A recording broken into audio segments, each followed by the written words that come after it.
Hello everybody, I'm Barbie Daniel and I'm the principal at St. Martin's Pre-Primary School, and it gives me such delight to be able to meet with you in this way today. This video is coming home with you so that you can find out a little bit more about St. Martin's Pre-Primary before you start your Let's Get Ready for School adventure. We're going to be having one-on-one telephonic parent interviews soon, where we will talk about your child. Our entire time in those interviews will be all about your beloved child. So you want to know some other things about the school before we actually start with the proper orientation process.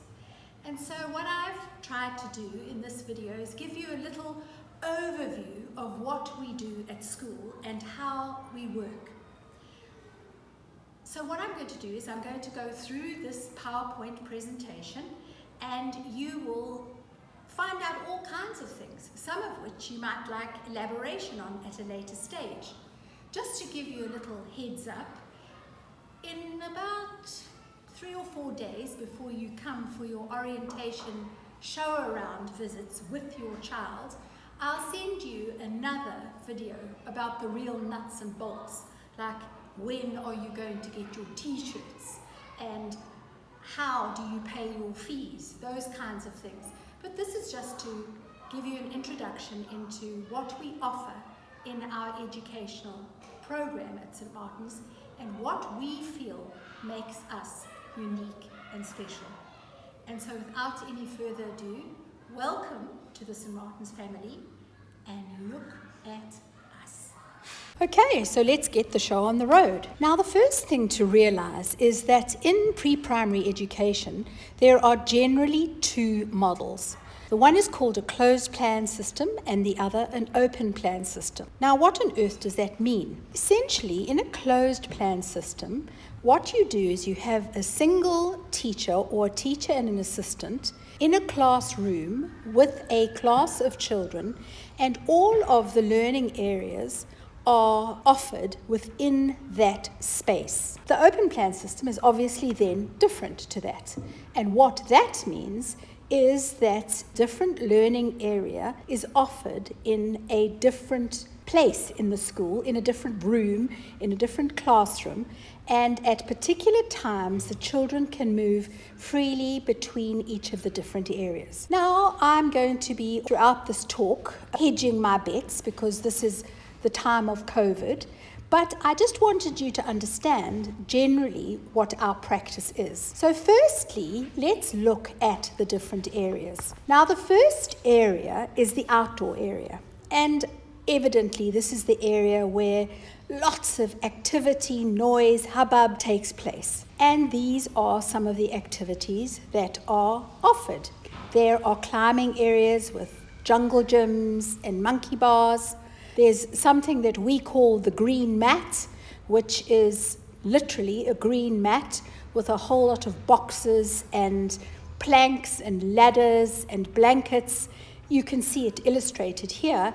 And the children can then move that in any configuration that they choose. And today it can be a house, tomorrow it can be a fire engine or whatever. The sandpit is also one of the outdoor areas. Further outdoor areas are the water tray, the woodwork.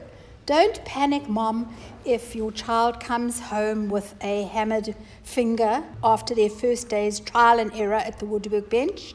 It won't happen too often. And then the sensopathic trays, and those are basically just the touch trays. So today it will be cars and sawdust. Tomorrow it will be fine sand and sieves.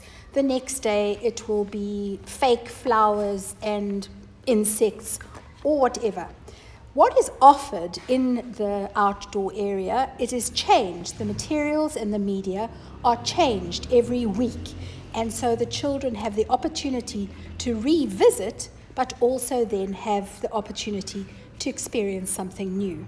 Other outdoor areas are the cycle track, where we have scooters and tricycles. We have The science corner sounds very dramatic and exciting. It's actually just a table with a teacher and a science experiment, which makes it very exciting. And then the bottom garden is the place where there's lots of physical exploration. So today it might be playing KING or using the climbing wall or playing cricket. The teacher on duty in that area then has the opportunity to change up what she offers. The fascinating thing is the children absolutely love to try all of those active experiences and are eager to be playing rugby today and soccer tomorrow, and you never know, it might be volleyball the day after. So those are the outdoor activities. One of the major indoor areas is the creative area, where there are many, many wonderful opportunities to experience all their creative juices as they learn different skills, use different tools, and have an absolute ball finding out through this aesthetic opportunity more about the themes that are being presented. Now, what happens is every 2 weeks we change the theme that underpins the whole of the program. So, for example, this 2 weeks it might be transport. In 2 weeks' time it might be birds. Our themes just depend on what CAPS theme we choose at the time, or often we will choose an umbrella theme for the whole term and then we'll explore it in little chunks. So, for example, if our umbrella theme was transport, we might do trains this week and motor vehicles the next week and aeroplanes the week after. So you can see here lots of indoor creative opportunities. There's painting, there's dough play, there's drawing, there's box construction, there's cutting and sticking, and then the teacher-directed activity. Now, the ones that I mentioned first are those that are entirely in the hands of the children.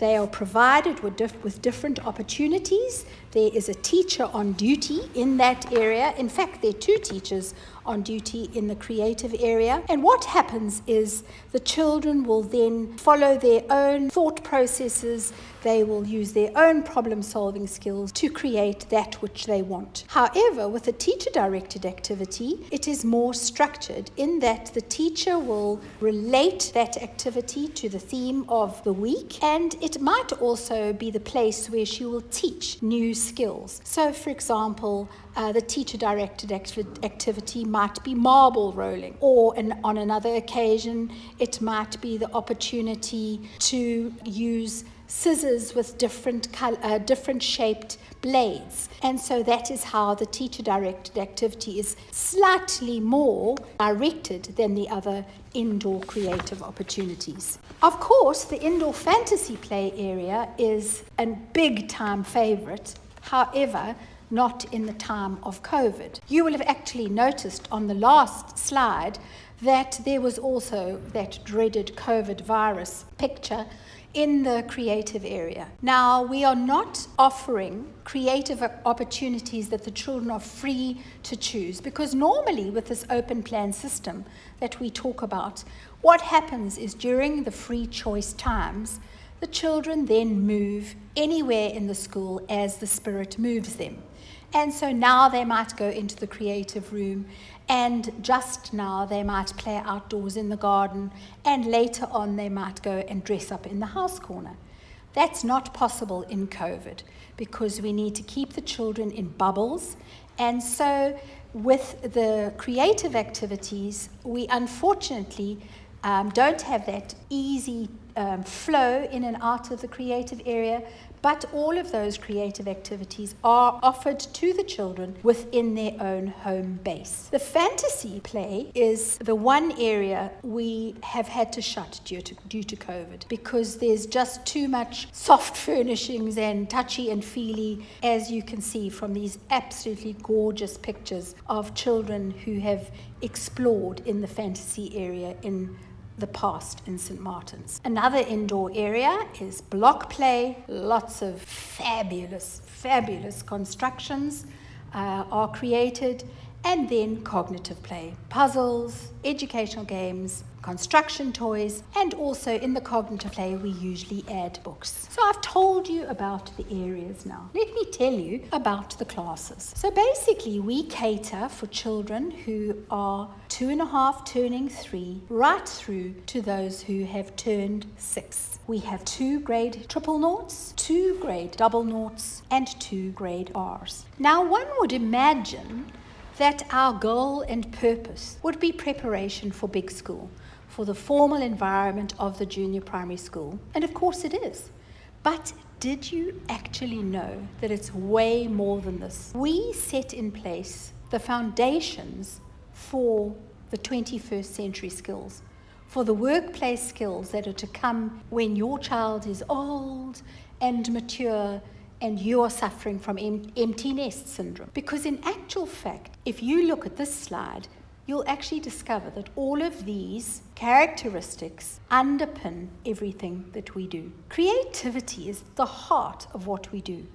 And that involves being creative, both in terms of creating a picture, in terms of problem solving, in terms of critically analyzing something, in terms of working in a group, as a pair, on your own, and then having the language through the communication of sharing what you have learned and being able to transfer that to a new and different situation. So we must not forget that this is the biggest characteristic and blessing of that which we offer at St. Martin's. The work that we do is all about developing lifelong skills that will inform all of your child's attitudes, skills, and knowledge into that formal learning environment. And so I just briefly want to talk to you about why we believe so much in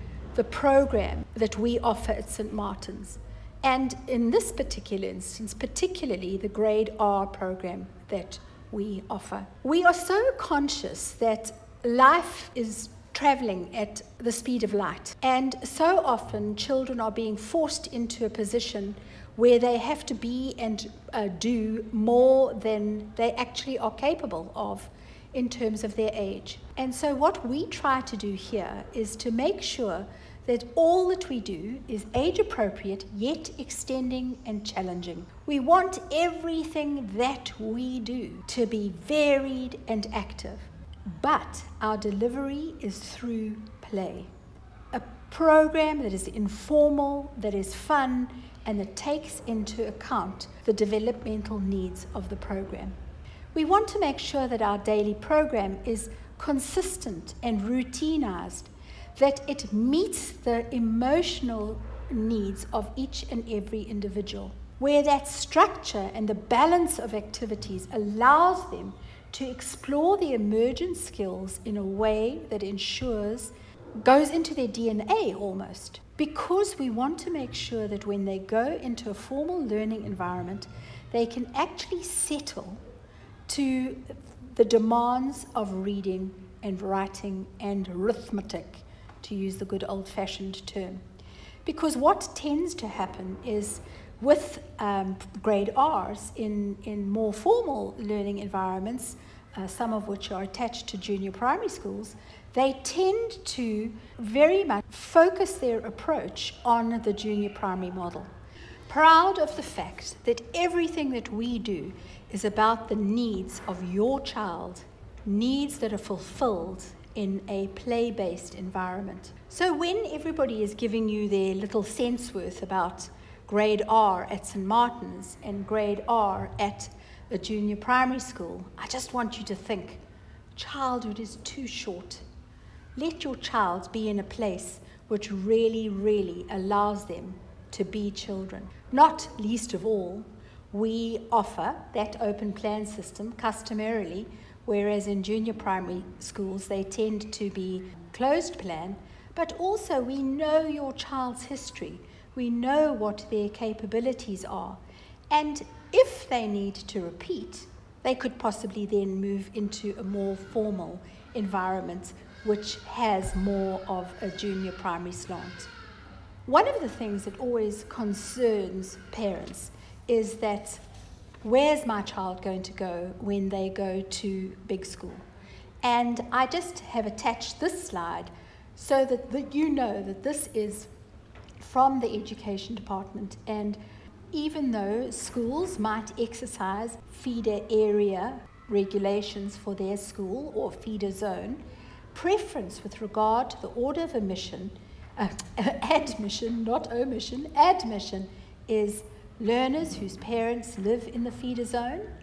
Nextly, learners who have a sibling in the school in the year for which admission is sought. Learners whose parents' work address is in the feeder area. And then finally, other learners, first come, first serve. So that's just a little handy hint for when you are looking down the line and thinking about how your child is going on to the next stage of their learning journey. Okay, what do we do so well at St. Martin's? Well, we're so blessed because we have teachers who are fully qualified diplomates or graduates with pre-primary and foundation phase specialization. Many of the teachers in actual fact have honors degrees in inclusive education, in management and leadership.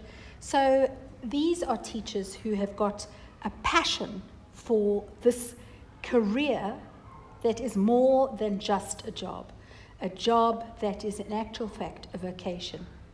And then each and every class has a teacher's assistant, which is such a blessing because here we have young women who are either in service or who have their qualifications and want to gain further experience before taking on their own classes. And that means that we are then able to have a very, very favorable pupil-teacher ratio. We aim to have 24 children per class. Now you might think that's pretty random, and why 24? Well, we are committed to helping your child prepare for big school. And it does not help your child to work in a class of 12 or 18 or 20 and then go into grade 1 where their classes are usually 24 or more, because they battle then to work collaboratively, to share the teacher's attention, and that is part of our kind of subliminal brief. So in this 24 children per class situation, we basically have a teacher and an assistant, so it's 12 to 1, which you have to say you have the large group environment, but you have the one-on-one attention when and as needed. Of course, there's always an exception to every situation, and from time to time, the class might be slightly bigger when we accommodate somebody who has a need beyond that which is expected. So, for example, if we discover that a child really needs to stay back, if their family situation needs us to be supportive of them, there might be an extra number. But please don't panic. We seldom go over our 24 to 2. So now I told you about what the areas are. So let me tell you now about the program. Because basically, I always say we offer the best Dagwood in town. And we have 3 kinds of activity. We have teacher-directed or structured periods where the teacher and the assistant work with the children on some intellectual task, either skills-based, knowledge-based, developing attitudes and values. And they are then preparing, presenting, and exploring something with the children which allows them to develop their knowledge. We then have free choice periods, which are, as I described, in between the teacher-directed periods where the children are then choosing what and where and how and with whom.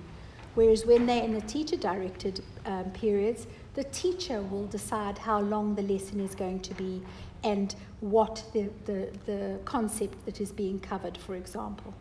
The third kind of activity is the routine. All kinds of routines, and a little bit more about that now, where the children are encouraged to develop their self-management and the opportunities to be independent and self-maintaining. So let's look at the teacher-directed periods. Early morning greeting rings are where the children are able to talk about the weather, share their news, plan the day ahead, and it's a wonderful opportunity to have an intimate moment. Developmental play or phys ed lessons are when the children learn all of those gross motor skills. For example, it might be balance or symmetry or hand-eye coordination or ball skills. Music, just that, where the children will learn through their years at St. Martin's about pitch and forte and dynamics and all of the different notations that are available. So your child will come to St. Martin's and discover these teacher-directed activities as an integral part of the program. Further ones are dance and drama. So all of these are included in the program, and you're not suddenly going to get a big surprise and be expected to pay for ball skills or music. The teachers actually offer this in a progressive program with their classes, and so your child will experience all of the fascination of pitch at an age-appropriate level, hammering on pots and pans in grade 000, and then discovering about high, medium, and low in grade R. Other teacher-directed activities are object studies. For example, the children might discover all the properties of brooms this week, or boxes, and discover what form and function is all about. An all-time favorite are stories and puppet shows, and we feel it's really important to train the ear of all of the children in our school to recognize the cadences and the sounds of Zulu, which is our language in KwaZulu-Natal. The Grade R program is critical in playing its part in that preparation for big school. And this is where we focus on the emergent skills. And there are two aspects to this. The school readiness program is where the children learn about all the different concepts, such as all about me, the 5 senses, what are different attributes. And in the language program, they have the opportunity to learn about different phonetic sounds, initial sounds, final sounds, and the like. So those are the teacher-directed periods. Free choice periods are when the children can find that special place to engage with their friends somewhere or another in the school environment. And here is a little photographic collage to illustrate that. Routine times are those wonderful opportunities where the children can be responsible for their own self-management. And so it might be unpacking a bag, going to the toilet and washing their hands before snack time, serving their group during a snack routine, or maybe even giving out the notebooks at the end of the school day. Through this exploration of the different areas in these different types of activity, you actually have the development of the child taking place in all aspects, the holistic development of each and every individual. So they have opportunities for social development, for emotional development, for physical, for intellectual, for aesthetic, and for spiritual. I always chuckle whenever we have one of these orientation evenings. Parents are always very, very keen to find out how we discipline the children. Well, guys, newsflash, children are so much better behaved with their teachers than they are with their own parents. So sorry about that. We're just so blessed that children come wide-eyed and full of wonder into our environments. And it actually is so easy to say to a child who's getting a bit wild and woolly, because this is a really exciting place, please don't do that. We don't do that at St. Martin's. So what we're actually doing is we are making a statement about what appropriate behavior is in this place. If it gets, and I'm going to just give you a kind of idea of the progressive steps that we would take in the disciplinary cycle. We might redirect a child if they are getting carried away on the tricycle track, for example. We might say go and dig in the sandpit. Or if they're getting too enthusiastic in the dress-up corner, we might say go and do a puzzle. We do use time out, and this is that opportunity for the child to reflect on how they could play more productively and more cooperatively after a short period of time. However, what we find is that it's so valuable always to keep you in the loop as to where we are in terms of a child's discipline. But I'm still standing by that comment at the beginning, because children really, really want to please. Children of this age just longed to be appreciated, acknowledged, and valued. And so we really believe that we believe in loving the children into submission. From time to time, we need to get parents involved, where we have a joint strategy and then we discuss the best way in which to move forward.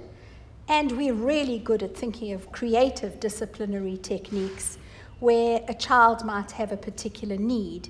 And for example, we had an occasion once, a couple of years ago, where a little boy, he used to get so upset each and every day because he wanted to be the server of his snack table every single day and couldn't quite understand that he couldn't.